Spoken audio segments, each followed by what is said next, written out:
시편 128편 1절로 6절 합독 시작. 여호와를 경외하며 그의 길을 걷는 자마다 복이 있도다. 내가 내 손이 수고한 대로 먹을 것이라. 내가 복되고 형통하리로다. 내 집 안방에 있는 내 아내는 결실한 포도나무 같으며 내 식탁에 둘러 앉은 자식들은 어린 감람나무 같으리로다. 여호와를 경외하는 자는 이같이 복을 얻으리로다. 여호와께서 시온에서 내게 복을 주실지어다. 너는 평생에 예루살렘의 번영을 보며 내 자식의 자식을 볼지어다. 이스라엘에게 평강이 있을지로다. 아멘. 할렐루야. 자, 한번 따라 하십시다. 하나님께 복을 얻는 가정. 한 번 더요. 하나님께 복을 얻는 가정. 그리고 저를 보세요. 앞을 쳐다보시고 오늘도 하나님은 성경의 말씀을 많은 곳에서 하나님은 복 주시기를 원하는 분이다 그랬어요. 나는 오늘도 5월의 첫 시작과 더불어 우리 성도들 개인이나 여러분의 가정에 하나님의 복이 크게 임하기를 예수님의 이름으로 축복합니다. 오늘 성경은 시편 128편을 통해서 하나님께 복을 얻으려면 어떻게 해야 되는가, 또 하나님께서 주시는 복은 무엇인가, 그 복을 얻은 가정은 어떤 축복으로 계속 이어지는가 하는 말씀에 대해서 은혜를 나누려고 합니다. 여러분, 우리가 하나님이 복을 주시는 분이라 할지라도 여러분이 그 복을 얻을 만한 준비가 되어 있지 않다면 그 복은 다른 곳으로 흐르겠지요. 이 앞을 보세요. 여기에 물컵이 있어요. 근데 이 물컵은 뚜껑이 달려있는 컵이기 때문에 여러분, 여기 만약에 빈 잔이라고 한다면, 만약 위에서 내리는 비가 내릴 때 여러분 이런 상태로 그대로 있으면 여러분 비가 들어가요, 안 들어가요? 그럼 어떻게 해야 돼요? 어떻게 해야 되냐고. 예, 뚜껑을 열어야 돼요. 뚜껑을. 그러면 뚜껑을 열면 거기에 비가 오는 대로 얼마만큼? 예, 이 그릇만큼. 예? 이 그릇만큼. 아무리 많이 쏟아져도 이 그릇만큼은 안 되는 거예요.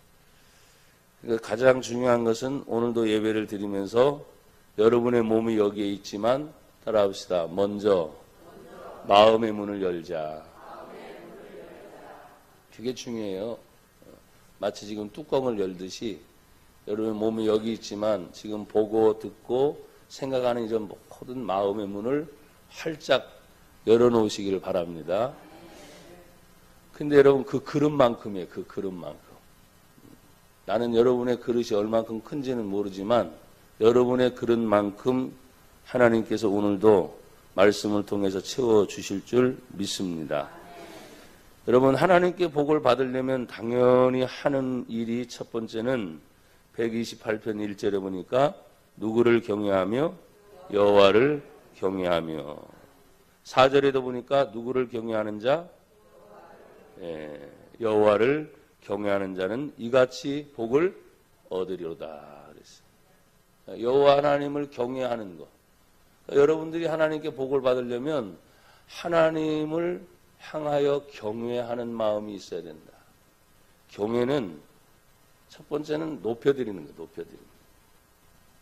또 두 번째는 우선순위의 개념에서 첫째, 둘째, 셋째, 넷째, 중요한 것을 만약에 여러분이 첫째는 이거고 둘째는 이거고 셋째는 이거다 했을 때 제일 첫 번째 하나님을 생각하는 거예요. 여호와는 누구십니까? 여호와는 스스로 계신 하나님이라고 자신을 말씀하고 있어요. 스스로 계신 하나님. 그러니까 그 하나님을 높여드릴 때 스스로 계신 하나님이 성경 창세기 1장 1절에 태초에 하나님이 천지를 뭐 하신다? 창조하신다. 그러니까 창조주 하나님이니까 당연히 뭐예요? 높여드리는 거예요. 여러분 시편에 시편의 기도의 내용들을 이렇게 쭉 읽다 보면 산들도 나오고 바다도 나오고 심지어 이런 자연 만물의 모든 섭리가 나오는데 해도 달도 별도 막 이런 얘기가 다 나와요.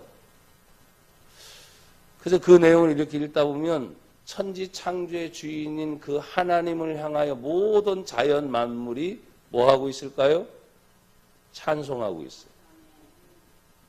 하나님을 높여드리는 거예요. 찬송. 그게 우리들이 해야 돼. 여호와 하나님을 경외한다는 게 뭐냐? 하나님을 높여드리는 찬송이 여러분 안에 끊이지 않는 거예요. 우리는 일상생활에 매여 있다 보면 가정, 또 직장생활, 그 다음에 사회생활을 하다 보면 정신없이 신앙생활을 하는 것을 어떨 땐 놓치다가 자 주일날 벌써 수요일이 지났네. 어때요? 어이구 벌써 금요일이 지났네. 일주일이 얼마나 빨리 가는지 몰라요. 그러나 신앙인들은 그 순간순간 빨리 지나가는 날 중에도 하나님께 예배하는 날이 왔구나. 그게 이제 수요일이죠. 금방 이틀이 지나면 금요일에 또 하나님께 예배하는 날이 왔구나. 그리고 주일이 되면 모든 죽음의 권세를 3주 전에 우리가 부활주일을 드렸잖아요. 모든 죽음의 권세를 이기신 이 부활절 예수님이 특별히 이 부활절에 부활하신 날을 기념으로 우리는 주일을 지키고 있기 때문에 바로 예배를 드리는 날이구나 하고 기다려지는 거예요. 누가 오라고 해서 하는 게 아니고 여러분이 하나님을 경외하는 것이 성경은 마지막 때 하나님께서는 예배할 자를 찾고 계신다 하셨어요. 그러니까 하나님을 만날 수 있는 시간의 가장 핵심적인 시간이 뭐냐면 따라하십시다. 예배 중에 하나님을 만납니다. 한 번 더 예배 중에 하나님을 만납니다. 아멘. 그 예배 중에 기도, 찬송, 헌신 모든 것이 예배 중에 다 일어나는 일이니까 하나님을 높이는 것이 예배요 찬송인 줄 믿습니다. 우선순위의 개념은 또 어떨까요? 성경 마태복음 6장에 이미 예수님 말씀하셨어요. 너희는 먹는 거, 마시는 거, 입는 거 염려 걱정하지 말아라. 너희는 먼저 그의 나라와 그의 의를 구하라. 그리하면 하나님이 이 모든 것을 너희에게 더해 주시리라. 우선순위. 요 사이에 법안을 만드는 문제에 있어서 충돌이 일어나서 이제 야당의 한국당은 전국을 순례하면서 지금 황교안 씨를 중심으로 막 다니고 있습니다. 보니까 이번 일주일 내에도 7번 서울부터 출발해서 대도시를 중심으로 7번을 돌면서 한 25분씩 연설을 한대요. 25분씩. 그래서 그 내용을 이렇게 보니까 내용보다도 25분씩 마이크를 자꾸 막 떠드는데 저희 목사님들은 부흥회를 할 때 한 번 할 때 1시간 반 이상 하거든요. 한 번 할 때. 통성기도 하게 되면 뭐 20분, 30분 목이 터져라. 근데 이 일주일을 돌아다니면서 연설을 하시면서 지금 이 목에 있는 뭐라 그러죠? 성대. 성대 결절. 성대가 찢어질 정도로 힘들대. 그러니 목사님들은 어떻게 했어요? 다른 사람이 나와가지고 또 바톤 받아서 한 20분 이런 식으로 하는데 그 환영 인파에도 뭐 엄청나잖아, 그죠? 그런 걸 보면서 야, 이게 사람들이 자신의 사명 따라다니는구나 이런 생각을 제가 했어요. 그러면서 그런 일을 하게 될 때 환영을 하든 안 하든 떠나서 우리는 나와 여러분들이 지금 예배당에 있을 때나 제가 한 주간 오살리 기도원에 있었는데 기도원에 있을 때나 새벽이면 아침이면 오후면 저녁이면 한 번도 빠지지 않고 4번 예배를 다 드리거든요. 제가 설교를 하든 안 하든 그런 거 같이 기도할 때 같이 기도하고. 근데 하나님이 그런 건강을 주셔서 감사해요. 여태까지 그렇게 목을 많이 써도 성대가 찢어진 적은 없어, 저는. 참 감사해. 그거는 첫째는 하나님의 은혜고, 둘째는 우리 기도해 주시는 성도님들 덕분이에요. 기도를 안 하는 성도는 회개해야 되고 당연히 성도님들이 기도해 주시겠지. 그러니까 그 은혜로 먹고 사는 거예요. 은혜를 먹고 사는 사람 중에 한 사람이 전데, 여호와 하나님을 경외한다는 것 때문에, 저도 그렇고 여러분들도 그렇지 않습니까? 왜 가정생활합니까? 왜 직장생활합니까? 왜 사회생활합니까? 했을 때 믿는 성도의 근본은 그겁니다. 하나님을 경외하기 때문에. 그 경외하는 사람들은 먹든지 마시든지 무엇을 하든지 다 하나님의 영광을 위하여 하라. 그러니까 모든 일이 하나님의 영광을 위해서 하는 거예요. 두 번째는 여기 성경에 보니까 1절에 여호와를 경외하며 그의 길을 어떻게 해요? 걷는 자마다, 그분의 길을 걷는 자마다 뭐가 있다? 복이 있도다. 여러분, 우리의 인생을 갈 때 길로 표현하죠. 인생길 가는 걸 표현하는데, 가는 길이 하나님이 원하는 길이 있고 내가 원하는 길이 있어요. 근데 오늘 성경 보니까 하나님이 원하는 길을 가는 사람은 복이 있도다. 시편 119편 105절에 있는 말씀을 읽다 보면, 주의 말씀은 내 길의 등불이요, 주의 말씀은 내 길의 빛이니이다. 그러니까 우리가 인생길을 가는 동안에 하나님의 말씀이 비춰져서, 야, 그 길이 아니야, 잘못된 길이야 하고 바르게 빛을 비춰주면 여러분이 어떻게 해요? 순종하고 잘못된 길에서 벗어나서 하나님이 원하는 길로 가셔야 됩니다. 여러분, 성경에 예수님 또한 뭐라고 말했어요? 예수님이 가라사대 내가 곧 길이요. 예수님 자신도 길이래. 내가 곧 생명이요, 내가 곧 진리니 나로 말미암지 않고는 아버지께로 갈 자가 없느니라. 아버지께로 갈 수 있는 유일한 길 예수님, 생명을 얻을 수 있는 유일한 길 예수님, 구원을 얻을 수 있는 유일한 길 예수님, 여러분이 예배 중에 치료할 수 있는 유일한 길 바로 예수님. 그 예수님의 이름이 선포될 때 나와 여러분들이 그 길을 걷는 자마다 복이 있도다 그랬습니다. 여러분, 인생길 가는 동안에 얼마나 많은 문제들이 있어요. 그렇죠? 항상 웃으면 좋겠지만 웃고 싶어도 울게 되는 일들이 있어요. 항상 밝고 싶지만 나도 모르게 어두움이 찾아와서 힘들 때가 있지. 그런 순간에도 여전히 하나님은 그의 길을 걷는 자. 그래서 여러분이 하루하루를 살아갈 때도 내가 어딜 갔을 때 내가 지금 이 길이 하나님이 기뻐하시는 길인가? 아니면 내가 내 욕심을 위한 길인가? 여러분이 점검을 해보셔야 돼요. 그걸 몰라요? 그럼 다시 성경을 보시라고. 하나님이 어떻게 살 것을 다 제시해 놓은 것이 성경이기 때문에, 모든 성경은 하나님의 감동으로 기록된 것으로 교훈과 책망과 바르게 함과 의로 교육하기에 유익하니 이는 하나님의 사람으로 온전하게 하려 하십니다. 그 길이 성경 안에 다 나와 있어요. 요사이 여러분들은 어떠신지 모르겠어요. 성경 읽는 얘기를 제가 잘 안 하니까. 여러분, 꾸준히 성경을 읽으시기 바랍니다. 복은 다른 데서 오지 않습니다. 여러분이 애써 수고하고 힘쓰는 것에 대한 복은 오겠지만, 성경은 이 예언의 말씀을 읽는 자와 이 예언의 말씀을 듣는 자와 이 예언의 말씀을 지키는 자들에게 복이 있도다.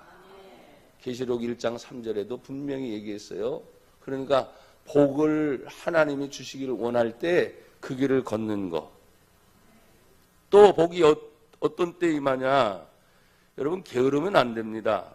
128편 2절에 보니까 같이 한번 읽어보세요. 시작. 내가 내 손이 수고한 대로 먹을 것이라. 내가 복되고 형통하리로다. 아멘. 여러분, 하나님께 복을 얻으려면 어떻게 해요? 내 손이 수고해라. 예. 게으르면 안 돼요. 책임 회피해도 안 되고요. 사람들은 어떤 때는 무능력하다 그래요. 왜? 하려고 하는데 안 돼. 좌절이 생기고 낙담이 생길 때도 없잖아, 있잖아요.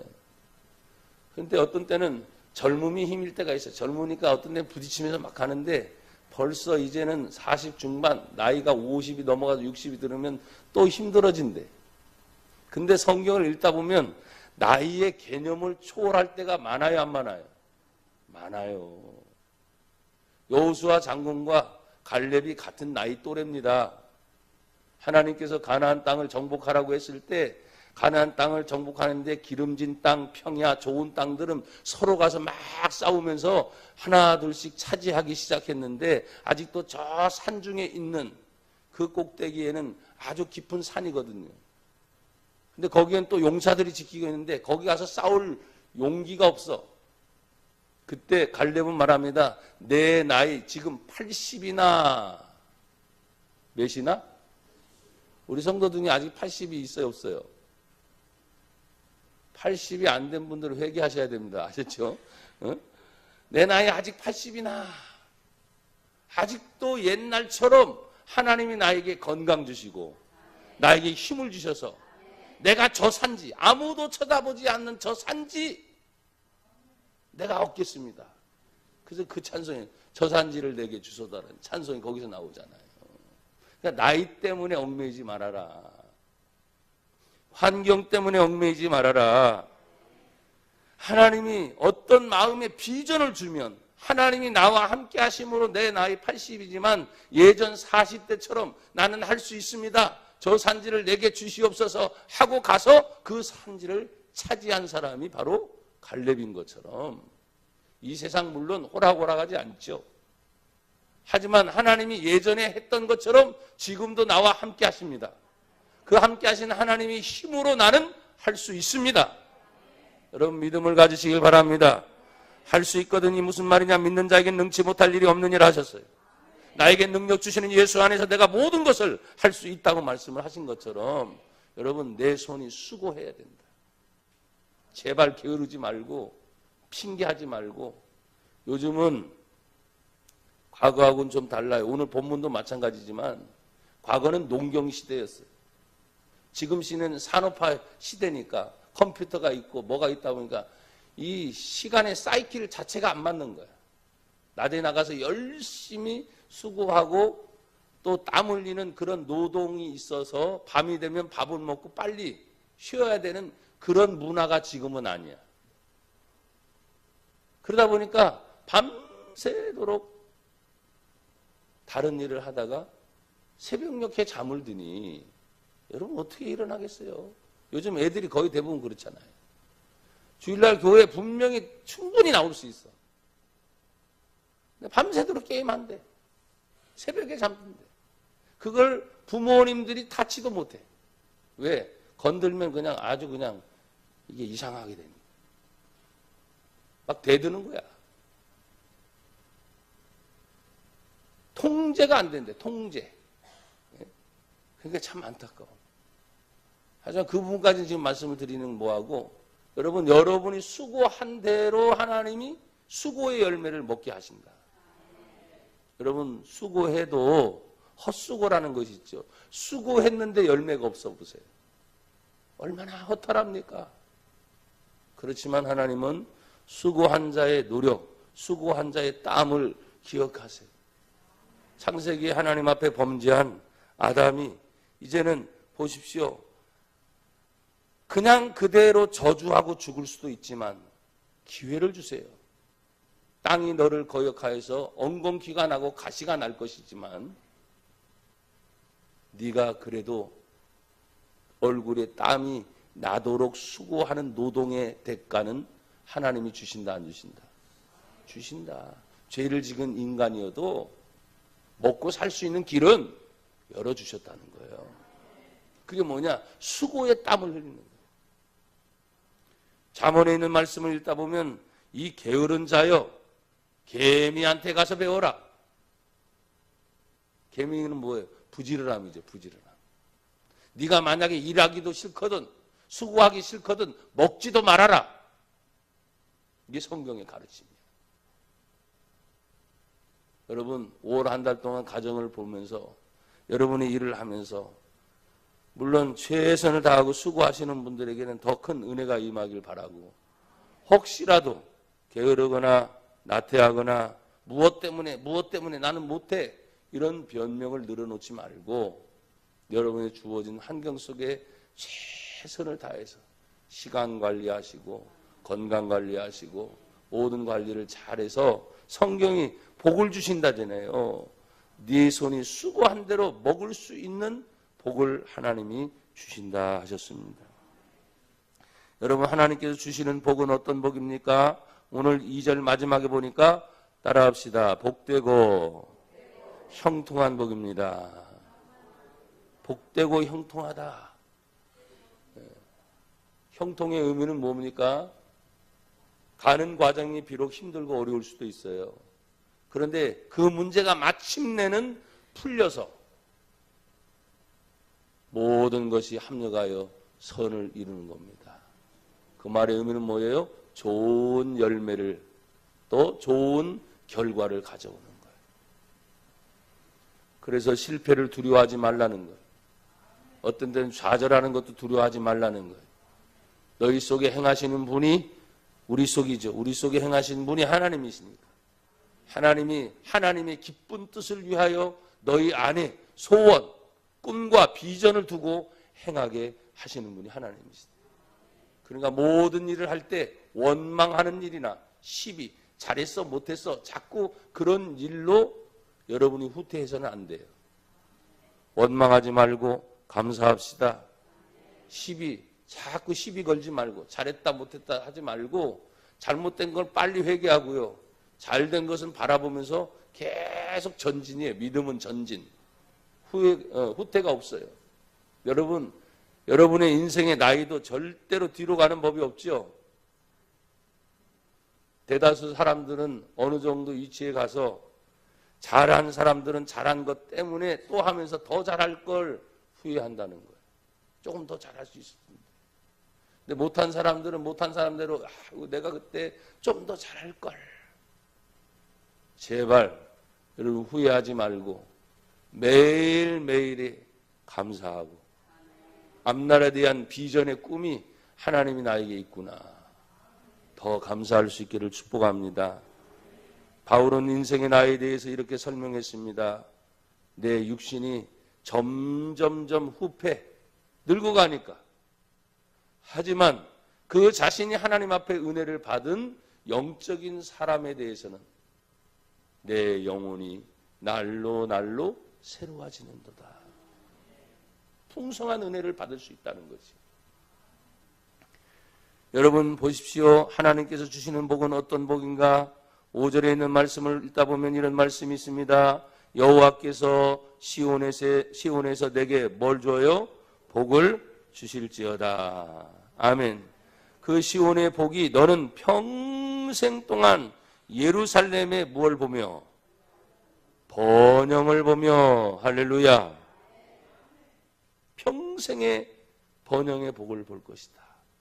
그런데 이것이 예루살렘이었어요.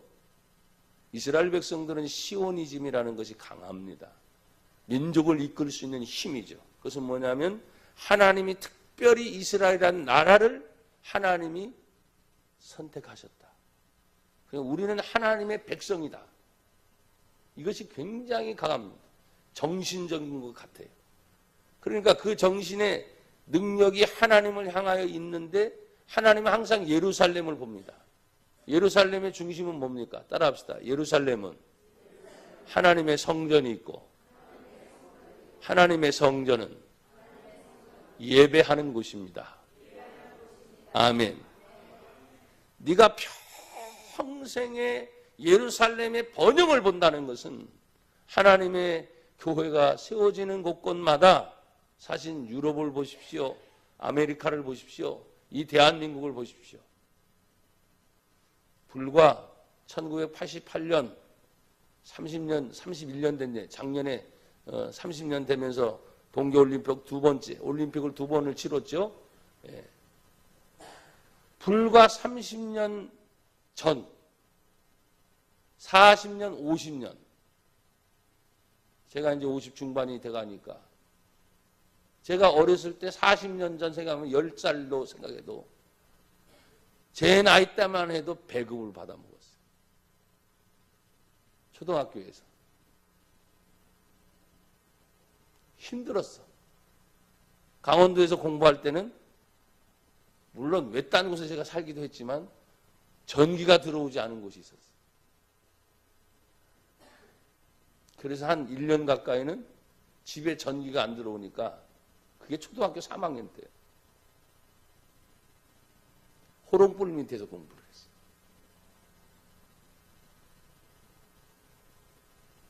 그게 말이 안 되는 것처럼 느껴져요. 진짜 그렇게 살았어. 근데 지금 정말 번영됐죠. 우리나라 대한민국 여권을 가지고 가면 어떤 때는 미국 여권보다도 더 좋아. 전 세계적으로. 그런 나라가 됐어. 번영. 우리나라 대한민국의 힘은 사실은 근대사, 이 모든 것이 하나님의 교회에 영향이 없이는 이 나라 대한민국이 설 수 없었어요. 거부할 수 없는 역사적 현실입니다. 근데 지금에 와서는 교회가 그 많은 사회에 큰 일을 해놓고도 공격의 대상이 되고 있어요. 어떤 사상들이 사람들에게 심어졌기 때문에 그렇습니까?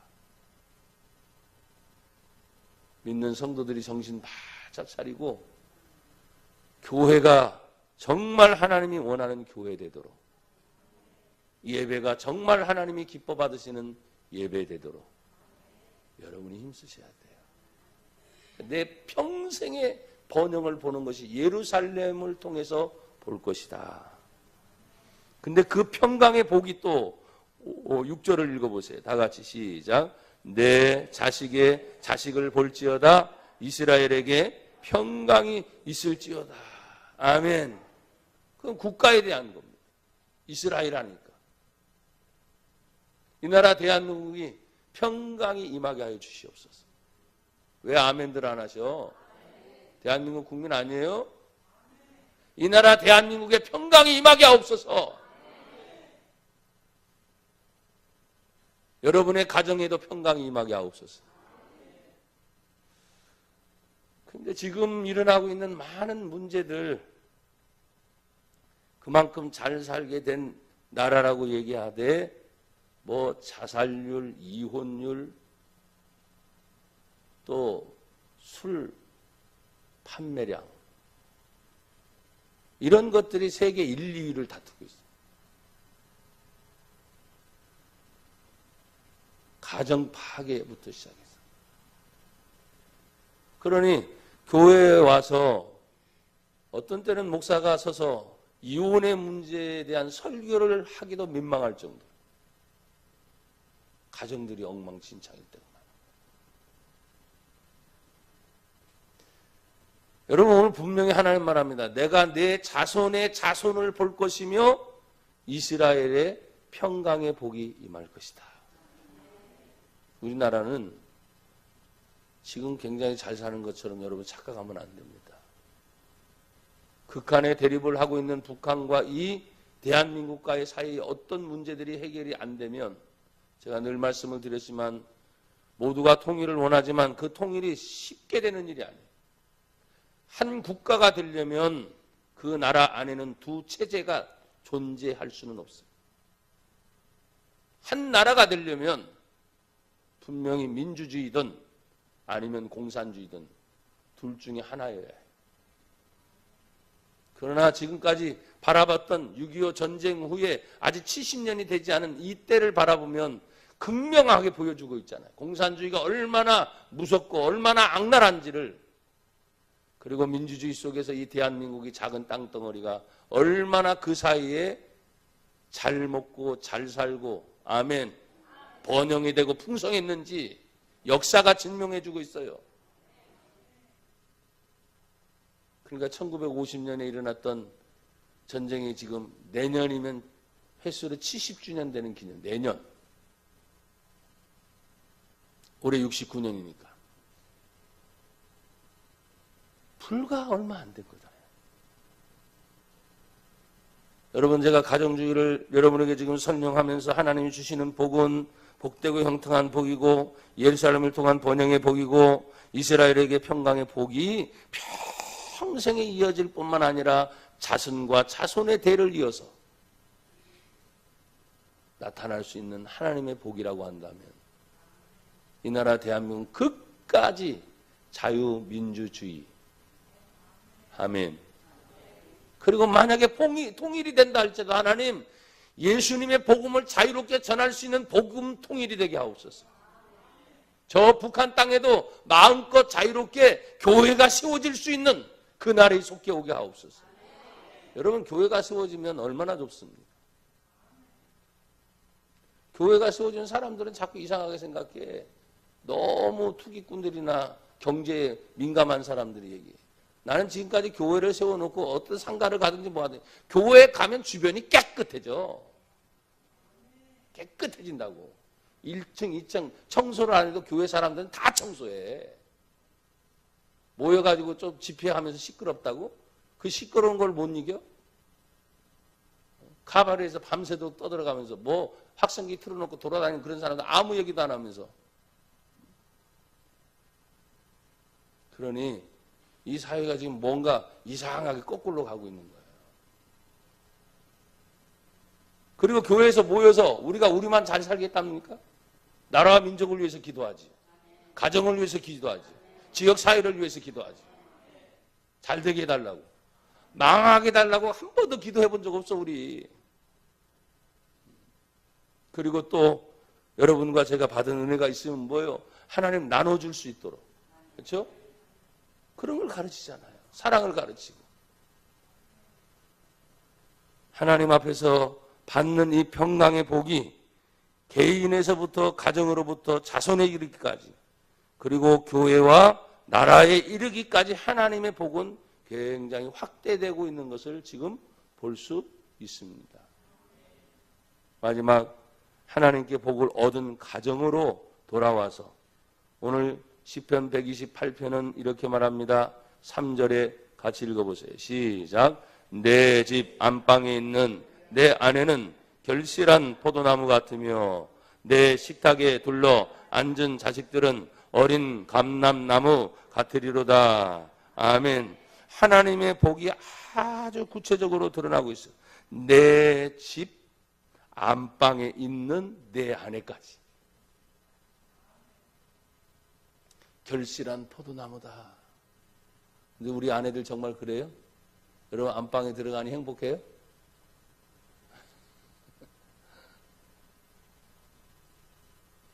또 성경에 내 집 식탁에 둘러 앉아있는 자식들. 이게 얼마나 구체적입니까? 어린 감람나무 같다. 계속 성장하는 의미가 있죠. 나중에 감람나무를 여러분 혹시라도 인터넷에 찾아보세요. 아주 유용하게 쓰이는 나무예요. 이 자녀들이 성장할 때 결코 우리들이 바라는 이 자녀상은 세상으로부터 성공하고 출세하고 돈 많이 먹고 1등하고 다른 사람들을 밟아서라도 머리가 되는 그런 사람이 아니라 성경은 하나님을 경외할 줄 아는 경건한 자손, 하나님의 사람으로 만들어내는 것. 그러면 하나님을 사랑할 줄 알면 이웃을 사랑하는 법을 자연스럽게 배워요. 그래서 오늘 본문에 내 집 안방, 내 집 식탁, 그리고 저는 하나를 더 했어요. 그것은 뭐냐면 2절에 내 밖에 있는 경영, 내가 내 손이 수고한 대로 먹을 것이라 하는 것을 제가 좀 이렇게 다시 제가 받은 은혜로 바꾼 거예요. 여러분, 집 안방과 식탁이 있다면 그것을 제공해 주는 것이 어디예요? 집 밖에서. 누군가는 경영을 해야 돼. 그렇죠? 누군가는 나가서 일을 해야 된다. 그 일하는 것까지 밖에서 수고한 것이 그대로 열매가 돼서 가정 안에 들어오게 되고 밖에 수입이 바깥으로 가면 안 돼요. 그렇죠? 헛된 데로 쓰면 안 되잖아. 밖에 있는 것이 안에 있는 자녀들에게 흘러가게 하시고 또 안에 있는 아내들에게 흘러가게 하시고 그걸 통해서 그 자손들이 결실하고 자라나고 있는 그 은혜, 이 모든 것이 하나님이 따라합시다. 열매 맺게 하십니다. 한 번 더 열매 맺게 하십니다. 이것이 가능했던 것은 이 시편이 쓰여질 당시만 해도 그 구조, 사회 구조 자체가 뭐예요? 농경사회였기 때문에. 근데 지금 우리 산업혁명 시대를 살아가고 있는 지금의 시대는 시간 개념이 밤에 가서 일하는 분도 계시고 새벽에 가서 일하는 분도 계시고 낮에 가서 일하는 분도 이게 너무나 세분화되다 보니까 이 삶의 사이클이 맞지가 않는 거예요. 그럼에도 불구하고 우리는 어떻게 해요? 하나님의 말씀이 이 가정을 굉장히 소중하게 여기고 있다는 것을 아셔야 돼요. 여러분, 가정생활을 하고 있는 남편이나 아내나 자식들 온 가족이 가장 중심된 것은 하나님이 제일 먼저 축복되게 역사한 곳이 어디예요? 가정이었다는 거예요. 가정. 가정이 깨지면 다 깨지는 거예요.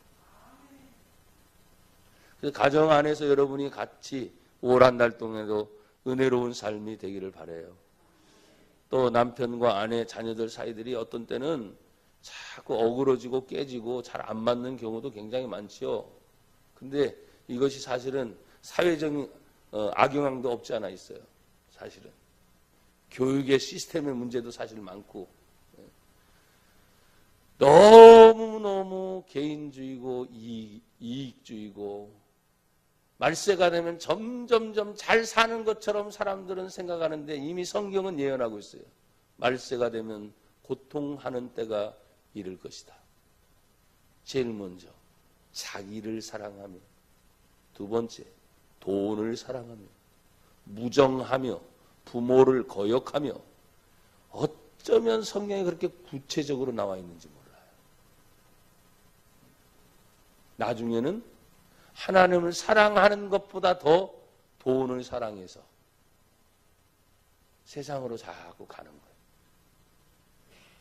교회 안에서 그렇게 한 번씩 예배를 드리는 그걸로 일주일을 여러분이 견뎌내야 되고 이겨내야 하는 것이 쉬운 일은 아니에요.